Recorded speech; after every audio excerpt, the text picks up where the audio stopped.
इंदौर के daily college में आयोजित कार्यक्रम में मुख्यमंत्री डॉक्टर मोहन यादव ने अटल जी को बहुआयामी व्यक्तित्व का धनी बताया।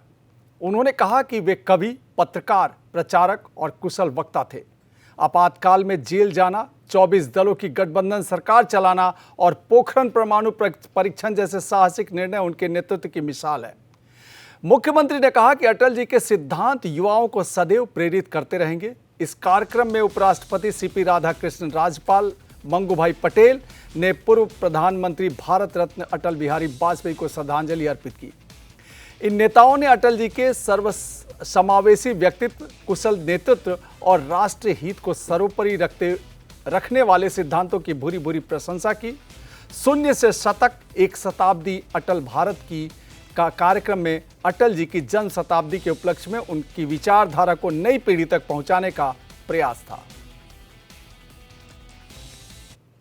यह हर एक किसकी बस की बात नहीं है, लेकिन अटल जी और उनके साथ सारे उनके प्रचारकों के साथ जनता पार्टी से भारतीय जनता पार्टी की यात्रा कष्टकारी भी, और उस कष्ट के बाद जब राजीव गांधी जी की हत्या हो जाती तब तो और चुनौती होती है।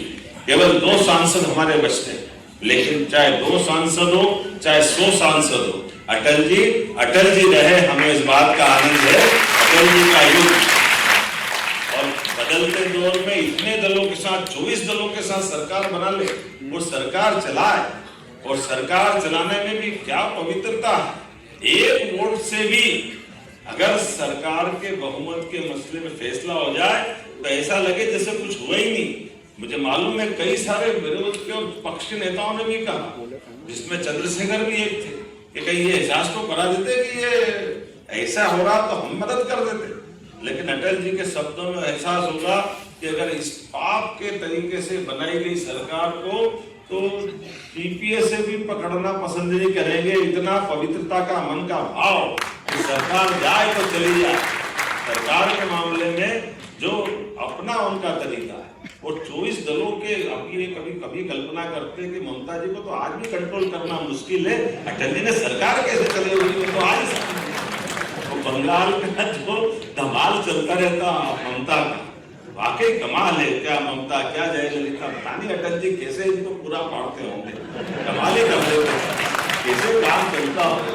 और मायावती, हाँ, एक से बढ़ के एक, क्या मायावती, क्या जयललिता, क्या ममता, तब जगदम्बा ही जगदम्बा, आनंद ही आनंद, कैसे काम चलता होगा। लेकिन अटल जी आनंद के साथ आराम से धीरे धीरे, और उनकी दुनिया भी कैसी थी, सरकार चलाई तो कैसी चले। हम तो सब आनंद के साथ, इतने दलों की सरकार चलाए तो कलेजा चाहिए। और सरकार चलाने में भी जिस प्रकार से उन्होंने परमाणु बम के मसले पर निर्णय कराया और किया कि हाँ, भारत को शक्ति संपन्न होना चाहिए, भारत को स्वाभिमान के साथ जीने का अधिकार है, तो आनंद आता था। एक साथ नहीं फोड़े, रोज एक बम, आज एक बम फोड़ा, पूरा देश उछल गया, दूसरे दिन फिर दूसरा फोड़ दिया। लोगों ने कहा प्रतिबंध लगा देंगे, तो तीसरे दिन फिर फोड़ दिया। उन्होंने कहा अब तो बिल्कुल बात नहीं करेंगे, चौथे दिन फिर फोड़ दिया। ये अटल जी कर सकते थे। जितने चिड़ा के मैं मालवी भाषा में अगर बोलूं तो आदमी को थोड़ा खजवाने के काम की दृष्टि से, लेकिन देश के स्वाभिमान के लिए जो आनंद के साथ उन्हें अपने लिए देश की धारा बना के दिखाई और सिखाई, वो हमको उस परमाणु बम की ताकत के साथ भारत को शक्ति